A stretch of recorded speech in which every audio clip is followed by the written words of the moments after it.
Imagine 33,000 people living in a city spanning just 6.4 acres, with homes, factories, schools, and crime dens all crammed inside. Its buildings so tightly packed together that sunlight never reaches most of the residents living in its bowels. That was the reality of Kowloon walled city, a lawless slum that became the densest city to ever exist.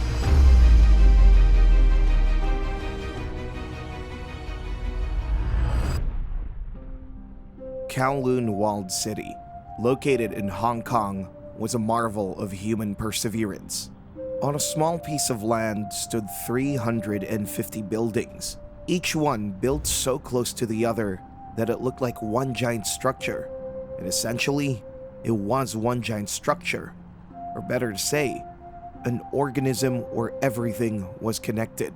When you stepped inside, you would be met with a narrow maze of alleyways snaking throughout the city, with people going about their lives, visiting shops, working in factories, and returning to their houses, all within the confines of the Kowloon walled city. But how did such a place come into being? Well, a set of very unique circumstances made this monstrous city possible. It all started during the Song dynasty in China, when a small military outpost was created at the tip of the Kowloon Peninsula to manage the salt trade in the area. The outpost remained quite unimportant for a long time, getting some 30 guards stationed there in 1662. Then, in 1839, the Opium War broke out between China and Britain, which of course Britain won. As a result, China was forced to cede some of its territories close to the Kowloon Peninsula. This put the military outpost really close to the British-controlled island.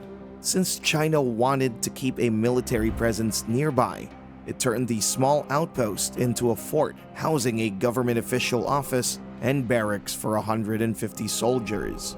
And so, the Kowloon walled city came into being, getting its name from the 700 feet long and 400 feet wide wall encirclement around it.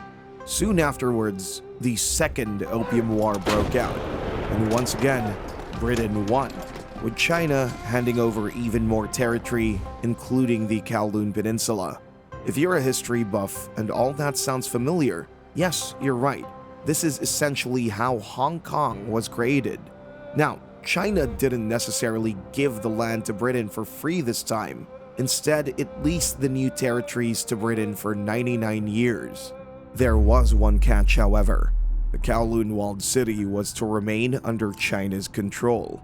This essentially made the walled city, with its population of 700 people, an enclave within the British-controlled territories.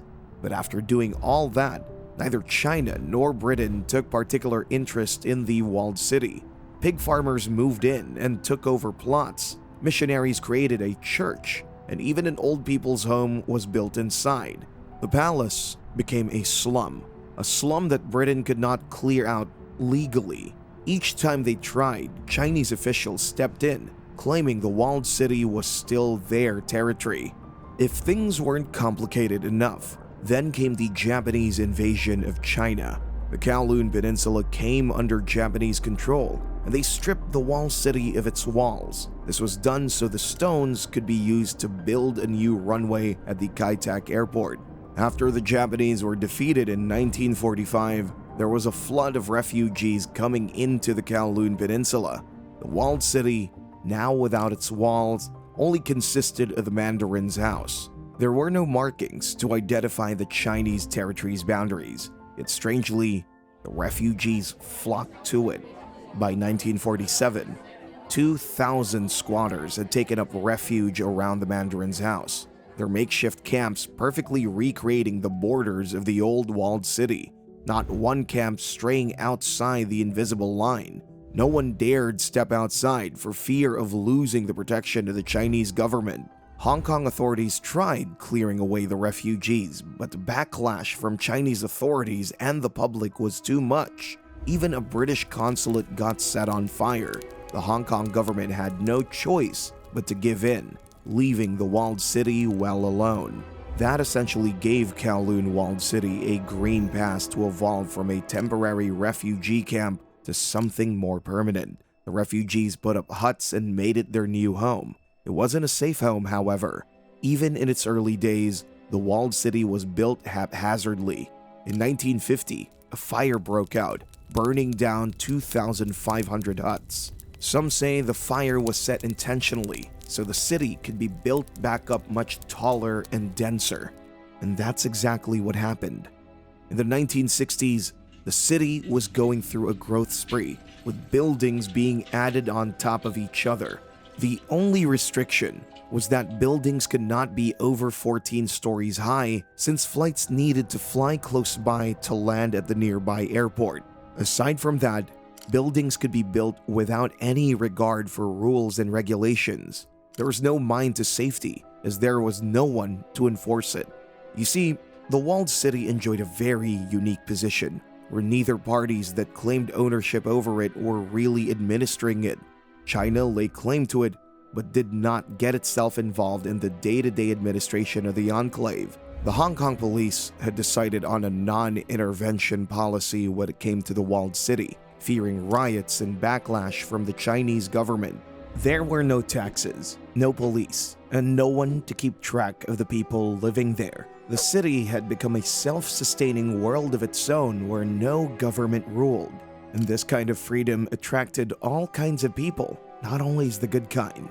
The walled city became home to a lot of criminals. They came here seeking refuge from persecution and to run their illegal activities in the absence of the police. The city became a hotbed for the manufacturing and distribution of illegal substances, establishing brothels, drug dens, and gambling houses. Soon, gangs known as the Triads took over the city.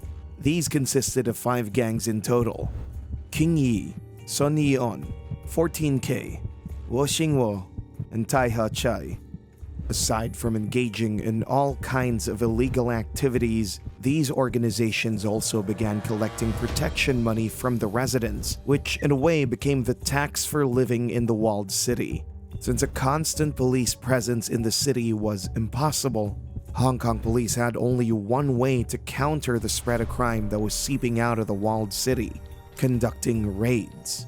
The police would raid the city in large numbers, confiscate illegal substances, and then move out, since staying any longer would anger the Chinese government. And this worked. The crime in the walled city declined with time thanks to the raids and the residents establishing their own form of self-governance to combat criminal activities. Even though crime was present in the walled city, it in no way defined the life of the people living there. Most of the inhabitants had nothing to do with crime. They were just trying to live and survive. The walled city was a world in itself. Families lived in the ever-growing megastructure and led their whole lives inside quite successfully. While most never got to see the sun from inside their rooms, there were some lucky few who could pay extra and have an outside-facing flat or one facing the inner courtyard. These were, of course, the most expensive parts of Kowloon Walled City, but the fresh air and the sunlight surely made it worth it. Entrepreneurs opened hundreds of factories within the cramped buildings, where they took advantage of the extremely cheap labor and very low rent.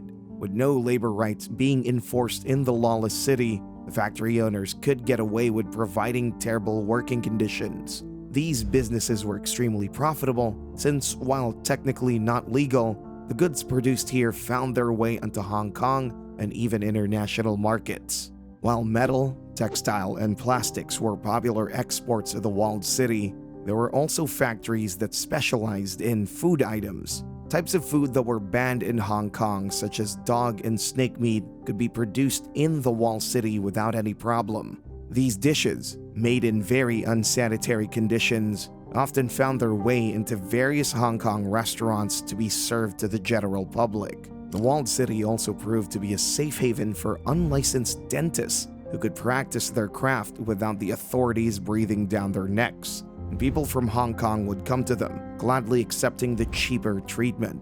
To support its high population density, The walled city needed its own infrastructure, which was crudely built like everything else inside the crooked buildings. Alleys lit by neon signs were lined with thousands of wires providing electricity. Leaking and corroding pipes ran the lengths of the narrow streets, supplying water to the flats but also drenching the passersby. This was so much of an issue that residents would need to use umbrellas while navigating to protect themselves from the constant dripping. The walled city had its own postman as well, a single man responsible for delivering the mail to the 33,000 residents. This job was made doubly difficult by the verticality of the city. As there were only 2 elevators in the entire Kowloon walled city, the postman would have had to walk upstairs through several buildings. The postman often chose to walk up to the roof of the city to go from one building to the other more easily. It is often easy to misunderstand what Kowloon walled city was. Many look at it and only see chaos and lawlessness, but the walled city was much more than that. The city was unexpectedly well organized. The post was delivered without fail to each residence. The factories tirelessly worked and made a profit. Children went to school to study, and everyone went about their life on a routine. Even in the absence of supervision, without a government running things, Kowloon walled city had come up with its own order, allowing the city to run like a machine, each part in the seemingly chaotic concrete jungle providing an essential function. The walled city stood in stark contrast to its surroundings. Inside the boundaries, every inch was built up to the extreme, but outside, there were barely any buildings to hide the view. There was even a garden and a field for sports. The city kept to its small rectangle of land, not daring to encroach upon Hong Kong's territories. Even so, the Hong Kong authorities could only put up for so long with the ugly stain on their country. The city was falling way behind in development compared to its surroundings. In 1963, Hong Kong authorities planned to demolish a corner of the walled city and relocate its inhabitants nearby. But as soon as the news got out, the Kowloon City Anti-Demolition Committee and opposition from China stopped the plans before they could be implemented. Now, it's about time I explained to you why China was so adamant about keeping the walled city, even though it had no interest in governing the place. The reason lies in the lease agreement between China and Britain. China was using the walled city as a reminder to Britain that China still had a right to the new territories once the lease of 99 years was over. And well, the lease was coming to an end. So in 1984, China and Great Britain signed a joint declaration to transfer the sovereignty of Hong Kong back to China. When Hong Kong authorities announced their plans of demolishing the walled city once again in 1987, there was no pushback from the Chinese. The judgment on the walled city had been passed. Its lawless yet unique existence was no longer going to be tolerated. The people living in the walled city were surveyed and quietly offered money to move out of the city. The majority of people took the offer, costing the Hong Kong government around $2.76 billion. Still, there were some who wanted to stick to the walled city to the bitter end, either out of fear of persecution or perhaps they had grown close to the strange city they grew up in. The demolition plans were not to be halted, however, so in 1992, police entered the walled city and the 450 remaining residents still holding out inside were forcibly evicted. A wire fence was put up around the borders, ironically lining up nearly perfectly with the original stone walls that guarded the city. By 1993, the demolition work had begun. It was a slow process since the haphazardly created buildings required a lot of planning to bring down safely so as not to risk collapsing the whole thing in one go. But over time, the task was accomplished, and from the depths of the city emerged a surprising discovery. Parts of the original city had remained buried under the concrete buildings. There was the office of the Mandarin in the middle of the city, as well as 2 plaques reading South Gate in Kowloon Walled City. The demolition also revealed traces of the original stone wall and some of the iron cannons that were used to man it. After the demolition was complete, the Kowloon Walled City was finally turned into a park. with the historic office standing in the middle and the pathways snaking through the garden, named after the streets and buildings of the slum that was once there. The Kowloon walled city left a lasting legacy behind. It was an example of a self-regulating community, an organic megastructure, a city that defied logic and created order in spite of the chaos. But was the existence of the walled city something to be looked upon fondly, or should it be seen as a mistake never to be repeated again? Well, to the outside world, the walled city was an eyesore, but to its residents, it was home. So, I guess the answer depends on whom you ask. What's your opinion? Let me know in the comments. That's it for this video. Like, share, and subscribe to the channel for more content like this coming your way. Until next time, goodbye.